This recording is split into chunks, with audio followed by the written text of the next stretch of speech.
Hello world. Today, as it's probably in the title, well really yesterday, I reached 1000 ELO for 5-minute blitz on chess.com. Lately I've been hanging around the 950s to 930s. And yeah, I've been kind of stuck in that range for a while. But today, I'm going to look at 2 games with you guys that I played. One was, in my opinion, very hard and difficult game that I played out. And it ended up being 45 moves, which is the first one where I ended up winning. Which it does take quite a bit of time to, how do I say this? Finish an entire game in 45 moves and still be able to get decent accuracy on your game. But yeah, as you play more chess, it gets easier, I guess, I don't know. Anyways, I'll be playing, this game will be me 986 current ELO at that time, playing someone who's 967. I have one great move, and that's only the really exciting thing. One thing that might stick out is the blunder, and I have 3 inaccuracies. Make no mistake, inaccuracies are like a weak move or a bad move, but at the time when I make those moves, I don't really think of it like that. I think of the reason that I made that inaccuracy, and I'll explain that throughout the video. First one, it starts with the Philidor defense. I hope I'm saying that right. But this is basically all the ideas that I have when I started this opening. I like this because, well, I've won 10 times and lost 6 times, but my bishops are very opened. I have control of the center, I can bring my knight out easily, and as long as this comes out, my light squared bishop, I can castle, which is honestly very nice because if you keep your king in the center too long, people can start to muster up attacks with their queen, develop their pieces, and your king's not going to have a great time because the number one rule in chess is defending your king. If you don't do that, well, not going to be much of a chess game, is it? Alright, well, next couple moves, it follows as is. Queen to c7.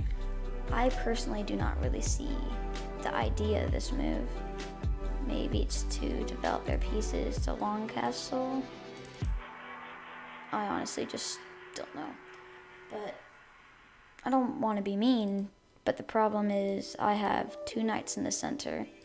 I mean, sure, you have this, I guess, to attack my knight, but then I can just reroute it over here, and in my opinion, I just don't see the point of it.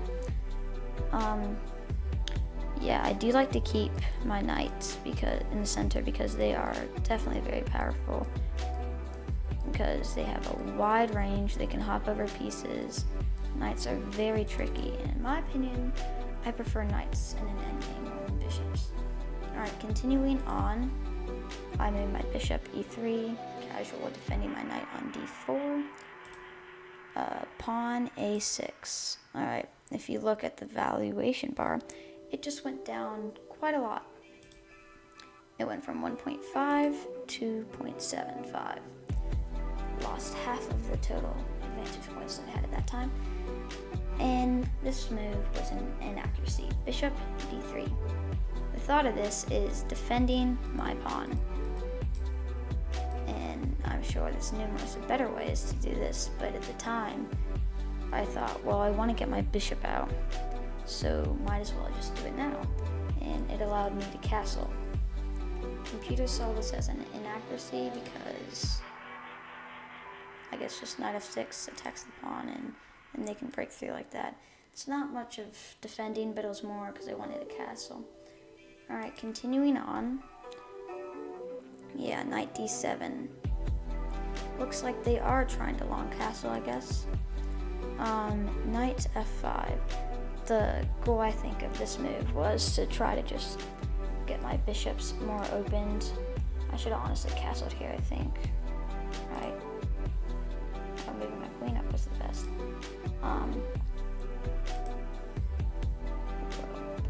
Did not mean to click that. Anyways, I think the real idea of moving my knight here that I was thinking at the time is just preparing to castle, I guess, and also I'm protecting my knight from just being attacked here because my knight currently has only one place to go forwards. You never really want to bring knights backwards, or really any pieces backwards. You want to keep them attacking and put pressure on the king. In this case, this move was not the greatest. Knight e5, still have 0.6 advantage points on the evaluation bar. Game going pretty smooth. Then I make an inaccuracy and my opponent has the advantage. One thing about this move is when I castled, I was preparing to have an open spot for my king to run into. But the thing is, the knight, I believe, the bishop, yes. I think when you trade this all off or something, I'll check the moves. Yeah, trading, you're just down, I guess. But also, the only thing that's stopping the knight from coming in here is the queen. If I happen to move my queen up or something like that, I would risk having my queen attacked and traded. Check, or not traded, just taken, sacrifice, if you will, not really. And just allowing the knight really to deal damage in my position. Yeah, continuing on. See, that's why I don't like that. Pawn g6 kicks my knight out. Back to d4. Not the greatest move, but it'll work. Knight f6. Knight f3. Bishop g4, pinning my knight to my queen.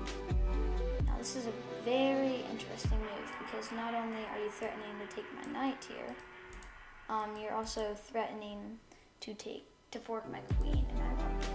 You're also threatening a check with the knight, which would be very obnoxious. Next move though, I do bishop e2, great move. So the idea is not only does it defend my knight, I'm planning to maybe even kick the bishop out, and my light squared bishop was honestly pretty weak because it was only going to look down here, and then even then it was just going to get clotted by pawns and traded off by knights. So yeah, it allows me to castle and so on. Alright, anyways. He decides to take with the knight, check. I take with my bishop, he trades with the bishop, I take with the queen, and now his knight's under attack. He blocks with the bishop, also giving it an extra vision across the board. Pretty good move in my opinion. Bishop d4. Not only does it prevent the knight from moving to any squares like this and so forth, because I take the bishop and threaten the rook. And that's what honestly I feel like helps throughout a lot of the game. Queen e7, trying to start up an attack on the e4 pawn possibly. Finally getting my king out, they copy. I'll just do the same move. Rook e4, defending my pawn and trying to centralize my rooks. Knight d7, bishop takes g7. I really like this move because I thought, well, my bishop's already under attack, so it's threatened. And it also brings the king out and provides less of a defense for it. King takes, centralizing my rooks and connecting them.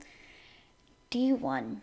I'm taking care of that semi-open file, and I do not want this passed pawn to become very strong because that will cause later problems in the game. Knight e5, attacking my queen. Except there's really not much after it. Because I moved my queen up, rook over. Yeah, I don't really get the point of a4. I think it was more just to, I guess, try to block out the knight. I don't know. I think it was my idea running through my head was if they start pushing their pawns, that I'm going to have a big problem with that. So I guess that was what I was thinking. Pawn f6, protecting the knight. I believe that was the idea. A5, not the greatest move. Ooh, knight c4, giving me 2 points of advantage. This is threatening 2 pieces currently to my pawns. And knight is honestly pretty strong right now. Next thing I play is knight a4. Defends this pawn, but it loses the a5 pawn. Knight takes a5. Then pawn b3. Kicking my knight out with b5. Knight back. And at this rate, I was just trying to think, alright, I got to keep the knight out of my position. Don't let it back in at all costs. And that's what ended up happening. The knight moved back. I moved my king up because I don't want to foresee any checks in the back rank, I think. Knight up, trying to hop into my position. Queen e3. I think the idea this why it's so bad is after pawn up, and if they take, then their rook is open up, or if I take, then yeah, same thing. And one thing that I'm surprised they haven't done yet is bring a rook with their queen to match a battery on this pawn. Alright. So, knight e6. Pawn f4. As you can see, I do not want this knight in my position at all. Though, I guess I did not really think about that too much. Pawn, knight back. Inaccuracy, king g8. Pawn up, knight back. Some more shuffling pieces. Now I'm definitely losing. Okay, now it's going for a draw. Now I have a little bit of advantage. Pawn race. Just a lot of pushing pawns. Oh, inaccuracy. 1.6 point advantage.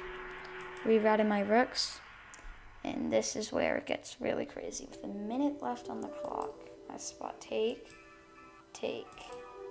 rook over, and queen f7. Do you know why this is a blunder? Yes, it says mate in 7. And I find that with 50, wait, how long did I spend? 6 seconds I spent, and I saw a checkmate. Inaccuracy again, making it mate in 2. Now this for me was easier to spot, except I did not see mate in 2.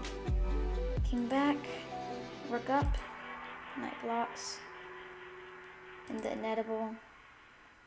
Oh yeah, if I took with the rook, I believe it would have been checkmate too. But I eventually get it done. Rook h8, checkmate. 91 accuracy for the middle game, 83 and 1,500 for blitz. 7 seconds left on the clock, and yeah. Alright, this is the game where I get to 1,000 elo. Beforehand, I was at a lot, not really. I think I gained 8 elo points for this, but the game went on as pawn e4, or pawn e5, matching it.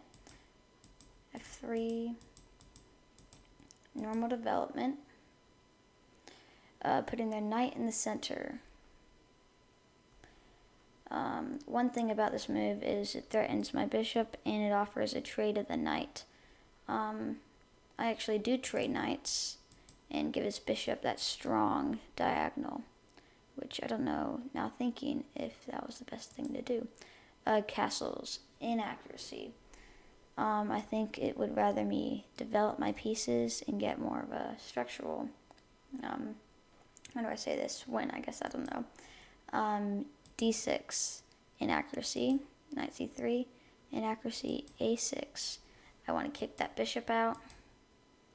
That's also an inaccuracy. I just wanted to remove the bishop from his defense, but I guess I forgot about that. Alright, trade. Now this was a mistake. E5, missed that. Yeah, here I believe I was planning to take, and then I just decided not to. Taking's a lot better. Anyways, I decided to push, and I immediately felt like I was losing. I was shuffling my pieces around, and I just didn't know what to do. I lost a rook, but I did not give up. Queen d4, plundering the queen. And if that isn't a turn of events, I don't know what is. Took the queen, he took my pawn, took with my queen, and at this rate, it was soon to be mate. He resigned after this because after king h7, rook f7, checkmate. Thank you for watching this video, and please leave a like if you would like more. Yeah. Thank you, and see you next time.